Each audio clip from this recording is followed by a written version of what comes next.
Yan. Good morning. Summer na. Kakatapos lang ng ulan kahapon.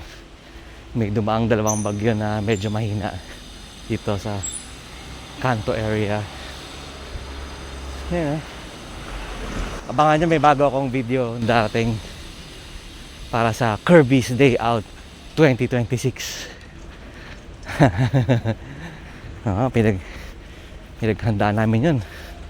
Laking production yun. Yan. Medyo kailangan nating mag-exercise kasi tumataba na ulit, bumibigat na ako ulit. Ang hirap ng gumalaw. Yan lang. Tapos kailangan lang prepare para sa mga annual medical, mga ganun. Every year yan sa office namin. Kahit naman dati sa ibang office ko sa Pilipinas, lagi yung may annual medical. Sayang din yun. Watch out for your health, diba? Ayun. Yan lang.